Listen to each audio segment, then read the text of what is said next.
How do you communicate when you are under pressure? It is obvious that many business leaders feel stressed during crisis.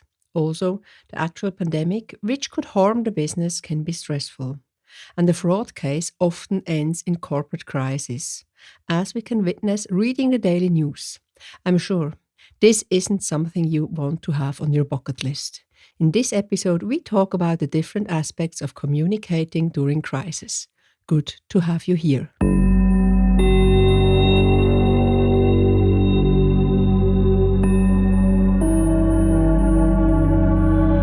Corporate integrity, fraud, non-compliance, and cybersecurity. Would you like to understand the root causes, detect threats, and take measurements to protect the most precious assets? As a leader, you need to be prepared and stay actionable in the event of an incident. Sonja Stirnimann talks in her podcast, The Human Factor. Corporate integrity matters. To leaders and entrepreneurs who want to have impact, foster corporate integrity, and act as role models. As an international expert for corporate governance and integrity, entrepreneur, and independent board member, she knows the challenges. Let her inspire you. Welcome back to this new episode of the podcast, The Human Factor. Corporate integrity matters. You might be an integrity enthusiast, a business leader, a corporate integrity counsel, or on your way there. I'm your mentor when it comes to corporate integrity with impact, founder of Corporate Integrity Concepts and the Corporate Integrity Academy, with the vision to protect and secure assets, reputation, and actionability, yours and the one of your organization. Why? Because corporate integrity matters. And before I start with this new topic, I would like to reach out and thank you for the very supporting comments I have received over the last weeks. It is amazing to see how many people listen to the episodes, so thank you very, very much. I'm looking forward to sharing more thoughts with you on this channel and hope you enjoy this also in the future episodes. And now let's dive into the question of how communication supports during crisis, also during crisis based on fraud and non-compliance. What I observe is that there are too many excuses out there why communication in times of crisis does not get enough focus. With the right tools and allocation of resources, communication is one of the key success drivers, if not the key success driver. And how do you manage the importance of communications in difficult times within your roles and responsibilities? That's the question. With your experience of a business leader, I'm convinced that you have a lot of examples where you can spot on bad, okay, or great communication. The great ones are the ones which support your goal of how the messages is going to be taken up from the stakeholders and the shareholders. The bad one and the okay ones rather not. And these are going to harm your business. As also the other topics related to fraud, non-compliance and misbehavior, also communication is not something discussed during network events. It's just not a topic you want to mention. That is also the reason why small peer groups are so helpful for sharing thoughts and experiences. So thank you, Thomas, that you brought that topic up and we discuss it right now here in the podcast. Based on your initiative and openness, a great discussion was possible during the last leadership circle we had in a small group of us. So board C-level management. When I often mention that we are all role models when it comes to behavior, we are role models too when it comes to communication. No matter whether you are having a role as a board member or a manager, we cannot not communicate, as per Mr. Václavík. Just as an indication based on experience. Often the miscommunication is impacting the loss based on fraud cases or non-compliance cases much higher than the misbehavior itself. So you already have a loss, but by the miscommunication you are going to increase that significantly. You know the experiment where one person starts with a sentence and whispers into the neighbor's ear and the neighbor passes on what he or she has heard until this has passed through the circle of participants. I think you also played it at school. What comes out? Anything other than what you have originally said. And what do we learn from it? I have the answer for me, but I would be interested to know what your opinion is at the end of that podcast. So the myth number 1 I hear when it comes to crisis communication is that it cannot be practiced enough. But to be honest, is that true? So let us focus on the different parts to get the answer for us. First question would be, what happens with the leadership skills in crisis? Crisis management and crisis communication in the cases of economic crime, white-collar crime, non-compliance place additional demands on the responsibles. So, responsibles are, for example, the crisis managers or just the managers, the communication officers, and the investigators. It is not uncommon that the leadership qualities available in the company are not fully utilized in crisis. As these are not known in advance, for example, they cannot be recognized in time because everybody is under pressure in the event of an incident. People react differently to crisis. The question, do you know how you, your superior and your team react in crisis? It could be that you have had the chance to experience it already, but maybe also not. The fact is that in times of a threat, resources of varying usefulness are released, and sometimes you don't even know from what person. Experience has shown that the hierarchical constellations within a company do not necessarily represent and correspond to the leadership qualities during a crisis. So, a good leader or a great leader in good times doesn't mean that you are also a great leader in bad times. So be careful. It does not mean that the CEO is always the best crisis manager. Not at all. There might be another hidden champion in such a situation in your organization. The ability to keep a clear head in incidents that lead to crisis and to maintain the full capacity to act is an essential strategic advantage in crisis management. So we have to watch out for that. This ability must be identified primarily to be able to fall back on it in an emergency. But if we don't know about that, it's going to be quite difficult. In such situations, leadership qualities have a significant influence on the efficiency of a crisis management. And of course also on the loss you're going to have during such a situation. Crisis managers are in conflict between the crisis and the expectations of stakeholders, always. Not infrequently, they are also under public observation, and also that puts pressure on them. The next part I would like to focus on is the daily business life versus theory in the event of an incident based on misbehavior. An international investigation can be used as an example. During a month-long examination on site at the premises of the object of investigation, more people of the investigated object were taken off sick every day. The event, although it did not attract media attention, led to strong stress reactions among high-ranking employees. An abstraction between a life-threatening attack and an organizational crisis, in this example, in the form of an investigation of the facts of this case, could no longer be made by someone indirectly affected persons.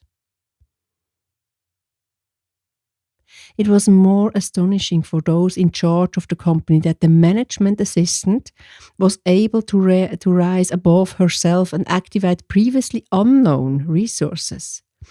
Over a period of several months, and until the conclusion of this investigation, she was internally the one who supported the team to such an extent that, after years, people still speak of this ability to keep a clear head over a long period of time in exceptional cases. She was the crisis manager, keeping things together, and released a lot of pressure from the other team member, and especially also from the managers. So it doesn't mean that the CEO is going to be the best crisis manager.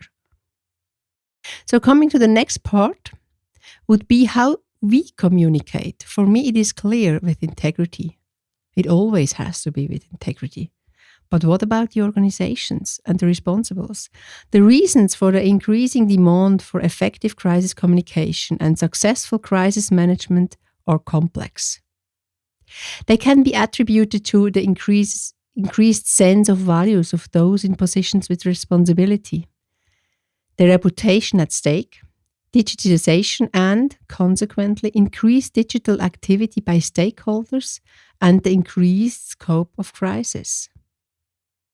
Crises are noticed by the media. Often, they are even shaped by them. So we have to be careful. Sometimes, it's really going to harm the company in addition. The current events today, in the month of May, in the year 2021, shows this quite clearly. As a result, there is a strong temptation to view crisis management as a short-term process, and the tasks of the crisis manager is a secondary occupation. What the public sees, however, is a small sample of effective crisis management. It's really only a small part they can see. Crisis management is an ongoing, continuous process that aims to reduce the probability of occurrence and prepare the organization for crisis. So it's not only in the case of an incident. So communication can also be used preventively. Crisis management is going to be a safeguard and thus prevention against the negative consequences of a crisis. Every fact-finding exercise carries aspects of a crisis within itself.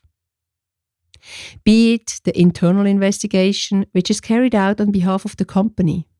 This can be carried out with help of external specialists or by internal experts only, or the external investigation, which is commissioned by the company but by the investigation authority, often the regulator. If we look at the different phases of an event or an incident based on its life cycle on a macro level, these phases are existing in terms of crisis communication over the entire duration. So the various communication elements and the associated tasks along the life cycle vary depending on the phase and the underlying characteristics of an organization or company. Keep in mind, the different stages during a life cycle of fraud are the prevention, the detection, the response, and then it starts again. Prevention, detection, response. And what I always tell my students when we are in workshops, often prevention starts after response, reaction, and not before. Before we have all the excuses why fraud only harms the others. And that's the reason. The communication, regardless of whether it's evaluated as good or bad, starts already in the stage of prevention. Is led to reaction via detection and ends with the so-called remediation. The life cycle of fraudulent behavior or non-compliance can be perceived as one of the elements of many existing communication concepts and crisis management programs, as this is a specific group of crises that requires additional attention. So, fraud cases often need a very strong crisis management and crisis communication, if not always. So, outlining the main aspects of practical crisis communication, I would like to mention 3 which are also in the event of fraudulent behavior: cyber attacks, economic crimes, and non-compliance. So these 3 are response, strategy, and content. Response, strategy, and content. Let's start with response. First is speed. The speed in communication does not have to mean speed in handling the crisis, not at all, but speed in communication. How fast are we? How agile are we? Then the consistency. So the coordination of statements. How consistent are these statements? It's quite critical and important. And the openness. Openness means what's about the media availability we have? What is our willingness to disclose information? And our honesty. What's about the transparency? So that's part of the response and needs to be discussed in a strategic way. The second one is strategy. Strategy includes the goal. What do you or what does your organization want to achieve with the communication? Is that clear to everybody? Do we agree on that? Are we aligned? And the target group. Who are we going to address with our communication? The third pillar is content. So we need to have the instructions for our own safety, the safety of our organization, the safety of our team members, the safety of our crew. And the content always includes the what, the when, the where, the why, and the how. So again, we have these three parts: response, strategy, and content. If you have these three parts in mind, then you know what you have to talk about and what you have to set up to make sure that you have at least a framework of a successful crisis communication. The other factors, such as timing, means, and channels, are derived from this and are following. Individual, as every crisis, regardless of whether it is a foreseeable event or a so-called black swan, it requires a corresponding allocation of resources. Please make sure that you are having enough resources there. It's going to be key. If you start with setting up such an organization when the incident already happened, it is another factor of pressure, so it's too late already. If you then start with crisis communication, not having anything in place before, I think it's going to kill your resources you are going to have. Therefore, try to have the right people already in place before you need it. Make sure that they know what they have to do it. Coming to the final tip, as a take-home assignment of this episode, I would like you to ask you two questions. With the experience of the past months, can you identify a manager which is having a supporting communication style in times of crisis? Maybe there are many of them. Maybe you can't identify one. Can you see a pattern for yourself and your communication behavior during crisis? Or if you already have experience in that, during fraud-based incidents? Take these insights seriously and prepare yourself accordingly. Whatever your answer is on these two questions, I'm sure the next opportunity will come when communication skills will be subjected to further testing. So it was not the last crisis we had over the last months or years, so the next one is coming too. And as an expert in incident management in the areas of governance, non-compliance and white-collar crime, it is part of our daily routine to identify, analyze and build on the different patterns for optimal preparation in the next case, and that's also what you can do. So I would like to come back to the myth number 1. Crisis communication cannot be practiced enough. In my opinion, there are enough big and small events to practice, even in a protected practical setting. So how do you foster yourself and your team to do so as a preparation for the next corporate crisis? Where are your heroes regarding crisis communication within your organization? Do you have any of them? Or do you think there are going to be some of them? What is your own communication pattern in crisis? These were the 2 take-home assignment questions. And it would be great if you're also going to share that with your team and see what the answers are, because the perspectives are different. And this was episode number 9 of The Human Factor, Corporate Integrity Matters. Following the belief, corporate integrity secures and empowers individuals and organizations. Would you like to learn more, meet peers and getting qualified? So visit the website Corporate Integrity Concepts or Corporate Integrity Academy. Or do you think this podcast could be interesting for someone you know? Sharing is caring, and we are always happy to welcome your peers to our community. And if you like this episode, subscribe and don't miss any of the future ones. The show notes are, of course, enriched with relevant information, And your connection via any of the social media channels is highly appreciated and will be answered. Promised. And please do not forget, topics of your interest or interview partners are highly welcome. Just send me a note on any of the channels you know. That's it from my side. I thank you for listening. My name is Sonja Stirnimann and I'm your host. Stay curious, actionable, and a role model. Take care and goodbye.